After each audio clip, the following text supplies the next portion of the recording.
maxkamadda magaalada Hargeysa ayaa maanta soo saartay in hoteelka la yiraahdo Beerta Libaaxyada ee magaalada Hargeysa laga mamnuucay in uu shaqeeyo wixii ka dambeeya 6 maqribnimo ilaa waa barigi. Maxkamadda ayaa waxa ay sheegtay in hoteelkan ciidamada booliisku ay soo dacweeyeen kuna eedeeyeen in ay habeenkii ay ka dhacaan fawaaxish ay ka mid yihiin sida ay sheegeen heeso iyo music iyo habla qaawan oo halkaas yimaada. Habeenkii sanadka cusub ee soo galayna waxa booliisku ay ka joojiyeen kana soo dareereen hotel kale kooxda fanaaniinta xidigaha oo markaasi iyaguna xaflad ku qabay halkaasi oo cabasho laga muujinayo waxaana dadka hoteelada habeenkii ku caweeya iyo mulkiilayaasha hoteelada iyo fanaaniintuba barnaamijkan ay ka cabanayaan. Haddaba waxaa magaalada Hargeysa khadka si toos hadda ugu jira abwaan Xasan Dhuxul Laab Saalax oo arimahan aad ula socday. Abwaan, sideed u aragtaa go'aankan in fankii gaar ahaan bandhigyadii lagu soo dhigi jiray habeenkii Hargeysa laga mamnuucay? horta dhowr bilood ka hor ay wasaaradda arrimaha guduhu soo saartay in hoteelada laga mamnuucay in habeenkii lagu qabto xaflado. nuxurka go'aankaasi ka dambeeya waxaan filayaa inuu yahay mid lablakaca isla mar ahaantaana baalmarsan sharciga. laakiin su-aasha isweydiinta mudan waxa weeye waxa dembiya in hoteeladu ganacsadaan mise waxa dembiya fanka mise waxa dembiya in dadka la maaweeliyo. dastuurka Somaliland qodobkiisa 16aad farqadiisa 1 iyo tiisa 2 iyo tiisa 3aadba waxay qaranka ku waajibinayaan horumarka suugaanta iyo fanka iyo dhaqanka.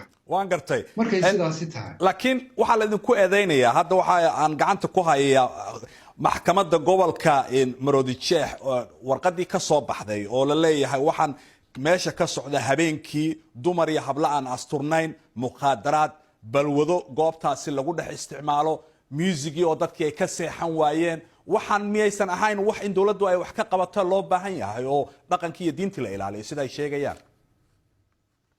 wax kasta oo dhaqankeena iyo diinteena ka hor imanaya dawladda waan ku taageersanahay laakiin waxaan filayaa in arrimuurahaasi ay food saare tahay. annagu dhaqanka iyo diinta wax kullida ma wadno waxaan wadnaa waa fan iyo suugaanna ma garanayo goorta ay noqdeen mamnuuc. maxaad ugala jeedaa Laab Saalax food saare maxaad ugala jeedaa? waa arrin ilaa imika qeyl caddaana wax caddaana looma hayo. dembiga la sheegay ee lagu mamnuucay hoteelada miyaanay ka horreynay soo bandhigaan ummadda loo soo bandhigo. marka ma waxaad leedahay dadkan magaalada degan iyo dadkii dariska ahaa waxa ay ka cabanayaan oo waxba kama jiraan oo been bay sheegayaan intaas oo dhan iyo sawaxan kala sheegaya buuqa musiga aad magaalada ka abuurteen? buuqa iyo musiga horta xaafado laguma qabanayo hoteelada lagu qabanaya. dawladdu tiyaatarradii bay iibisay tiyaatarkii way iibiyeen hoteelada lacag baanu bixinaa mar hoteelkii baa ganacsanaya mar dadkii baa la maaweelinaya mar xidigu waa commercial. markay sidaasi tahay arrimahaasi lama odhan karo waxay ka hor imanayaan dhaqankii iyo diintii waxaanay buuq iyo khalkhal gelinayaan dadkii iyo dalkii. waan gartay marka waa yahay suugaantu kaalin waan gartay Laab Saalax marka suugaantii si loo sii wado oo saad sheegaysid fankii uu sii hana qaado isla markaana wax xadgudubyo oo dhaqanka ka soo horjeedaya diintaana u dhicin sidee la isku haleeshiinaya maxaa tala? arrintii habeenka dhaweyd ka dhacday hoteelka Crown xidigahoo keliya taa joogay waraysi bay bixinayeen booliiskaa soo galay waanay joojiyeen. arrintaasina waxay ka hor imanaysaa xuquuqda asaasiga ah ee muwaadinka dastuurka u damaanad qaaday.